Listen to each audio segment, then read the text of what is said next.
अस्सलामुअलैकुम क्लास, मेरा नाम गुलाम असगर है। हम सब्जेक्ट पढ़ रहे हैं फाइनेंशियल अकाउंटिंग का। आज इसका लेक्चर नंबर 6 है। लास्ट लेक्चर में हमने चैप्टर नंबर 2 स्टार्ट किया था रिकॉर्डिंग प्रोसेस का। मैंने आपको बताया कि ये चैप्टर मैंने कीसो की बुक से लिया है, फाइनेंशियल अकाउंटिंग की। ठीक है, ये चैप्टर अगर आपको PDF में चाहिए होगा तो वो भी मैं सेंड कर दूँगा आपको।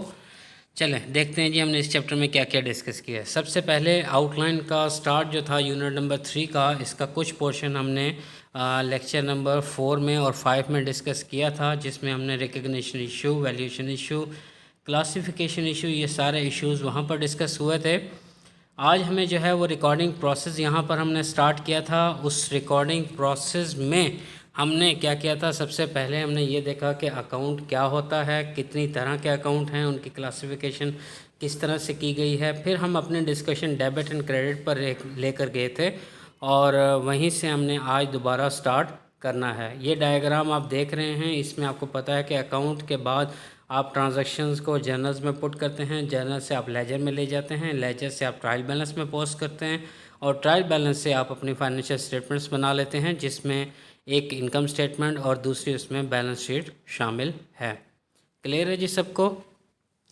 जी फर्दर चलते हैं। अब हम डबल इंटरेस्ट सिस्टम, मैंने लास्ट टाइम आपको बताया था कि दो तरह के इंटरेस्ट सिस्टम बनाए गए थे, एक सिंगल इंटरेस्ट सिस्टम और एक double interest system. Single interest system में हम क्या करते थे कि किसी भी ट्रांजैक्शन का एक इफ़ेक्ट नोट करते थे जो हमसे ताल्लुक़ रखने वाला होता था।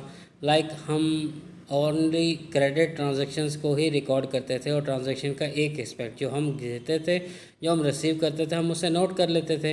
अभी आप देखें कि किसी भी शॉप पे, किसी भी जनरल स्टोर पे अगर आपने खाता खुलवाया हुआ है और आप उधार पर चीज़ें उनसे उठाते हैं, तो जब आप कोई भी चीज़ लेकर आते हैं तो वो आपके नेम के अंडर सिर्फ वो आइटम का नेम लिखता है और साथ में उसके पैसे लिख देता है। यही same system single interest system कहलाता है। जबकि डबल इंटरेस्ट सिस्टम ये क्लेम करता था कि किसी भी डबल इंटरेस्ट सिस्टम ये क्लेम करता है कि किसी भी ट्रांजैक्शन के दो इफ़ेक्ट होते हैं।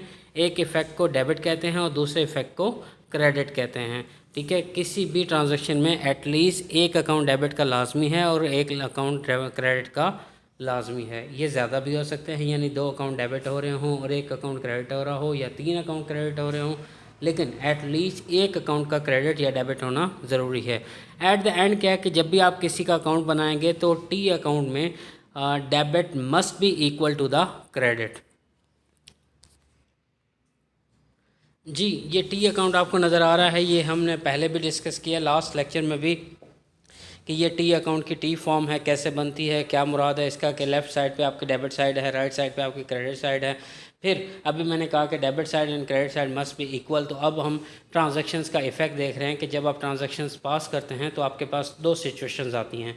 पहली सिचुएशन कौन सी है कि if debits are greater than credits, कि डेबिट का बैलेंस जो है वो क्रेडिट के बैलेंस से ज़्यादा होगा, तो account will have a debit balance. ठीक है जी, कैसे भला? दो ट्रांजैक्शंस को शो करें, ट्रांजैक्शन 1, 2 एंड 3, तीन ट्रांजैक्शंस हैं टोटल।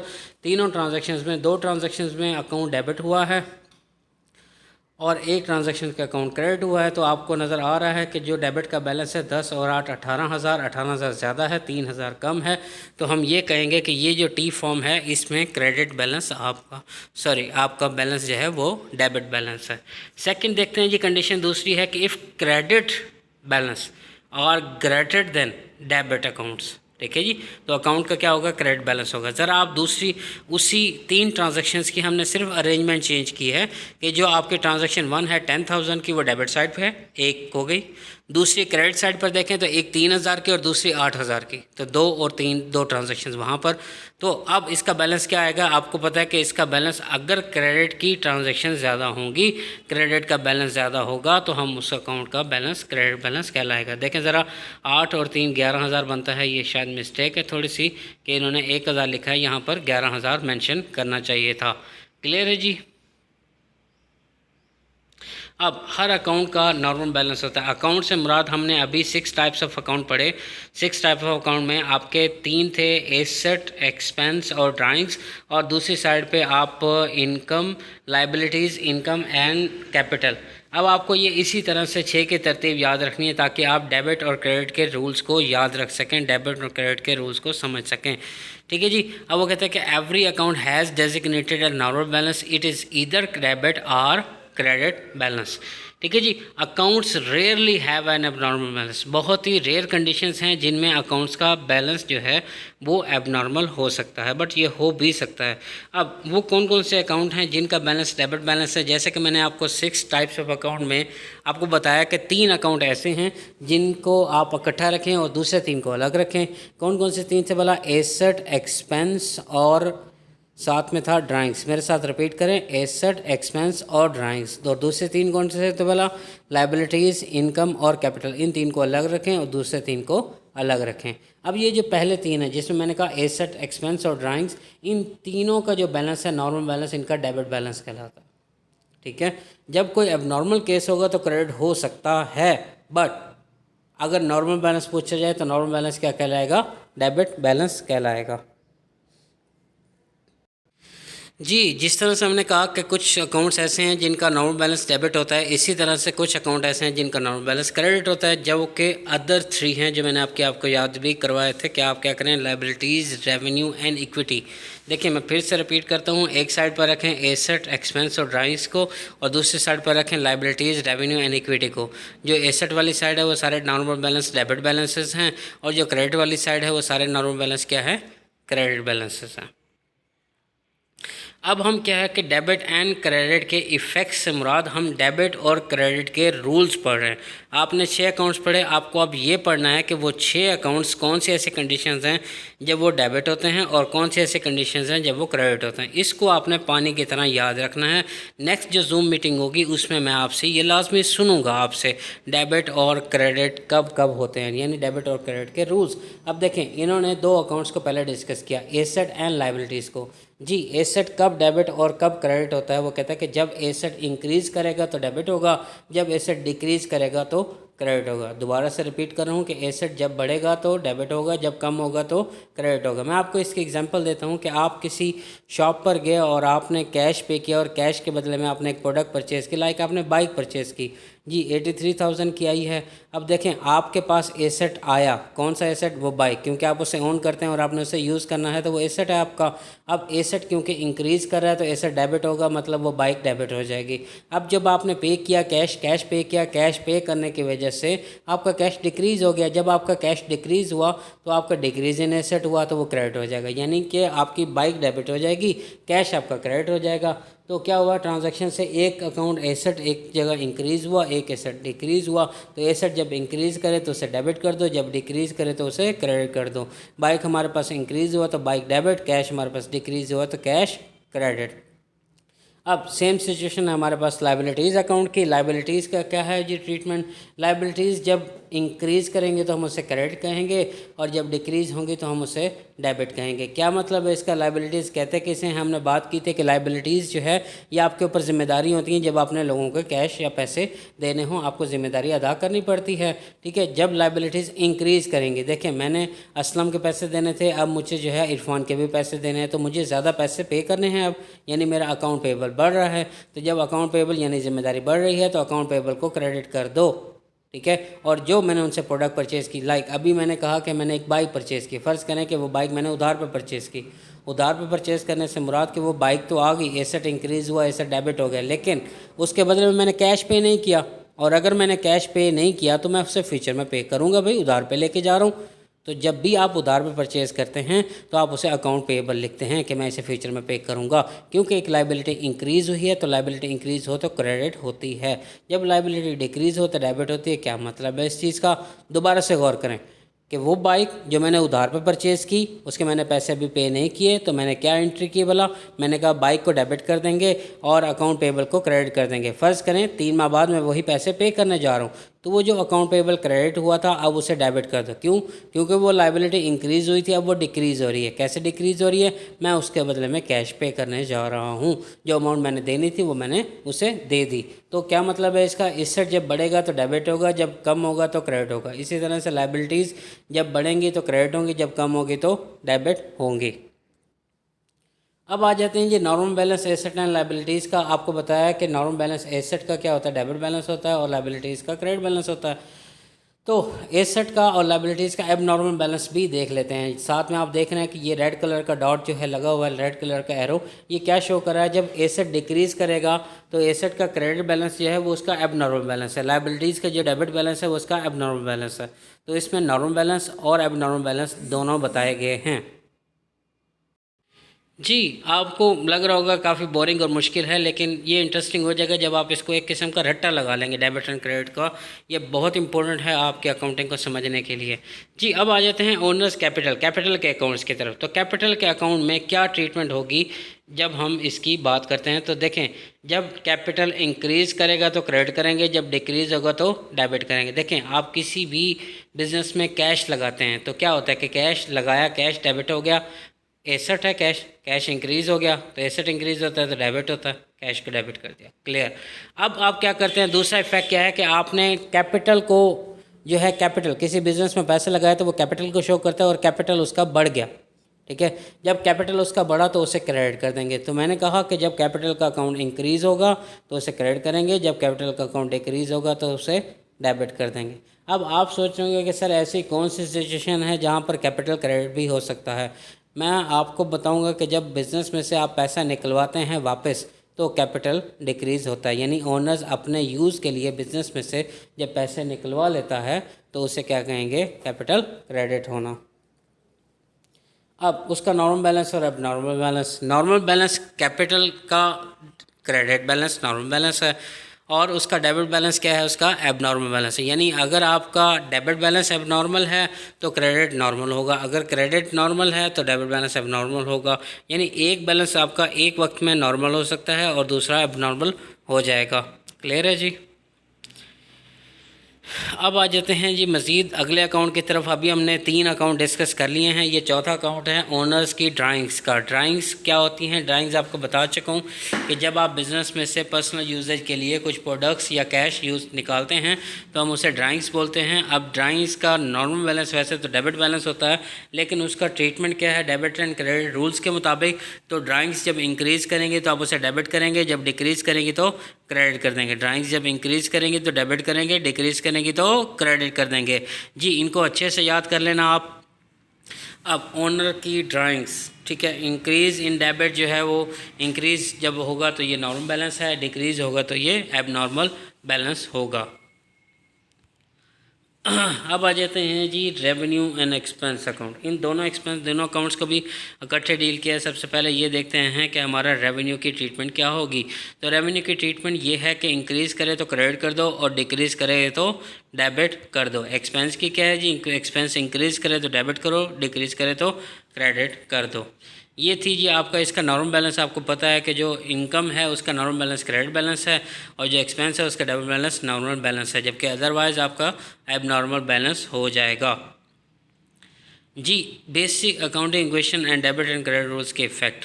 ठीक है जी, अब बेसिक अकाउंटिंग इक्वेशन आपको पता है कि asset is equal to liabilities plus owner equity. Last lecture में मैंने इसे लास्ट में डिस्कस किया था कि आपकी अकाउंटिंग इक्वेशन क्या होती है, asset is equal to liabilities plus owner equity. Owner equity का दूसरा नाम कैपिटल भी है। अब देखें, एसेट या तो डेबिट होगा या क्रेडिट होगा, लायबिलिटीज़ या डेबिट होगी या क्रेडिट होगी। एसेट जब इंक्रीज़ करेगा यानी प्लस इंक्रीज़ करेगा तो डेबिट होगा, एसेट जब डिक्रीज़ करेगा माइनस में तो क्रेडिट होगा। सेम सिचुएशन लाइबिलिटीज़ के साथ है कि लाइबिलिटीज़ में जब लाइबिलिटीज़ इंक्रीज़ करती हैं तो क्रेडिट होती हैं और जब वो डिक्रीज़ करती हैं तो डेबिट होती हैं। अब ओनर्स इक्विटी में देखें, ओनर्स इक्विटी कैपिटल का अकाउंट है, इंक्रीज़ करेगा तो क्रेडिट होगा, डिक्रीज़ करेगा तो डेबिट होगा। सेम सिचुएशन इसकी ड्राइंग्स के साथ है कि इंक्रीज़ करेगी तो क्रेडिट होगी, डिक्रीज़ करेगा तो एडिट हो जाएगा। एक्सपेंस और रेवेन्यूज़ का भी आप देख सकते हैं। अच्छा, आपने कंप्लीट अब ये समरी पढ़ी है, ठीक है। अब मैं आपको शॉर्टकट बताता हूँ, आपने इसको अच्छे से याद करना है। क्या चीज़ है जी, अब देखें आपके पास टोटल 6 अकाउंट्स हैं। कौन कौन से बोला, asset, expense, drawings 3, liabilities, income और कैपिटल 3 उधर। एसेट, एक्सपेंस और ड्राइंग्स जब भी इंक्रीज़ करेंगे तो डेबिट होंगे, जब भी डिक्रीज़ करेंगे तो क्रेडिट होंगे। 3 हो गए। फिर अगले 3 की बात करते हैं। अगले 3 कौन कौन से थे, इनकम आपकी लायबिलिटीज़ और आपकी कैपिटल, ये जब भी इंक्रीज करेगा तो क्रेडिट होगा, जब भी डिक्रीज करेंगे तो डेबिट हो जाएंगे। ये आपका शॉर्टकट है, ये भी याद ना हो तो इसका बेसिक शॉर्टकट है, अभी आपको काम आ सकता है कि व्हाट कम्स इन डेबिट कर देंगे, व्हाट गोज़ आउट आप क्या कर देंगे, क्रेडिट कर देंगे। कल लाजमी आपने ये रूल्स याद करके आने हैं, ठीक है। जूम मीटिंग जब मैं करूँगा तो मैं आपसे लाजमी ये रूल्स आपसे ज़रूर पूछूँगा।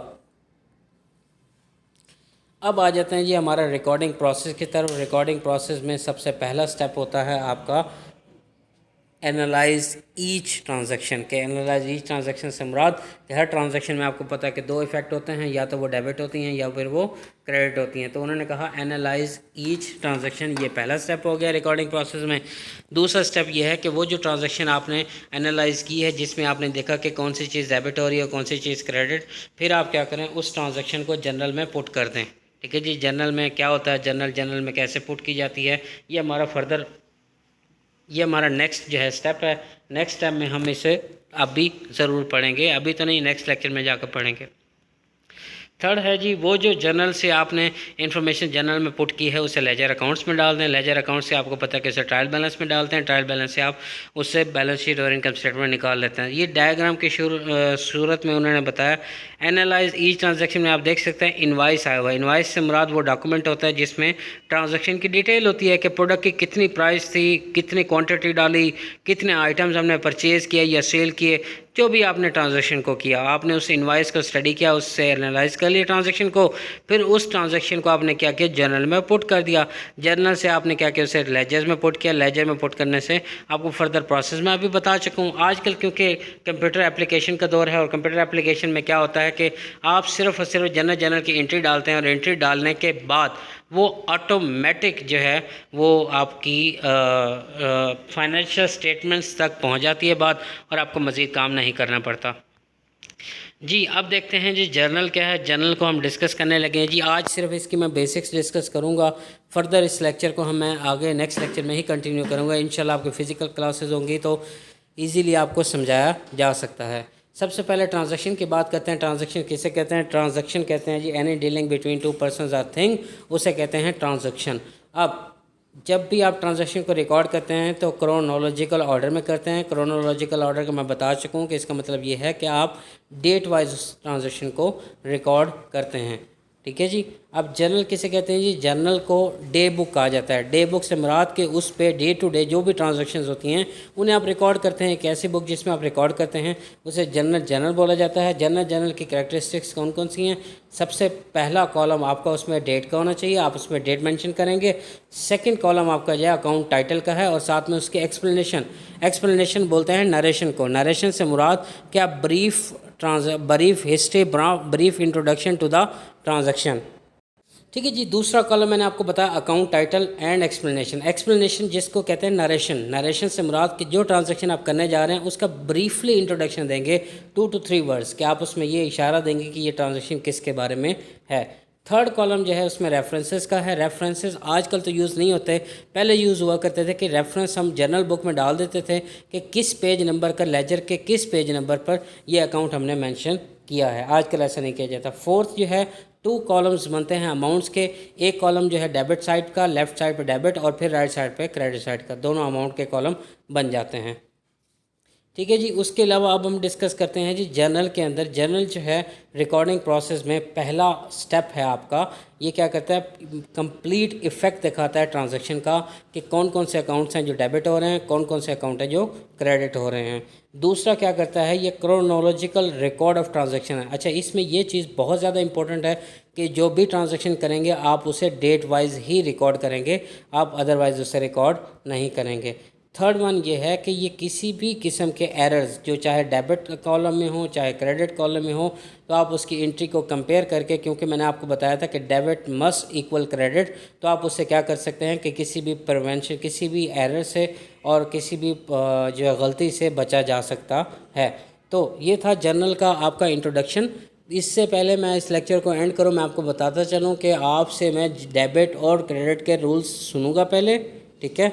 उनके रूल्स सुनने के बाद मैं आपको जो है नेक्स्ट चैप्टर जो जर्नल का है वो पढ़ाऊँगा, और इंशाल्लाह क्योंकि फ़िज़िकल क्लास होगी तो उसमें पढ़ाना इजी होगा, आपके ट्रांजैक्शन को पास करना भी सिखाऊंगा। लेकिन आपने in debit and credit rules को बहुत अच्छे से याद कर लेना है, उसे एक पेज पर लिखें और रिटन असाइनमेंट मुझे सबमिट करवाएं। इस लेक्चर को पूरा सुनें और फिर उस डेबिट एंड क्रेडिट रूल्स को एक पेज पर लिखें और रिटन असाइनमेंट जो है मुझे PDF कर दें, या जैसे भी आप भेजना चाहें। ठीक है जी, आपका कोई भी क्वेश्चन हो हम उसे जूम मीटिंग में लाजमी डिस्कस करेंगे। ठीक है, इंशाल्लाह आपका कोई भी क्वेश्चन होगा, कोई भी क्वेरी होगी तो हम उसे दूर करेंगे। Thank you so much. अल्लाह हाफिज़। ख्याल रखें अपना, कोविड से बचें।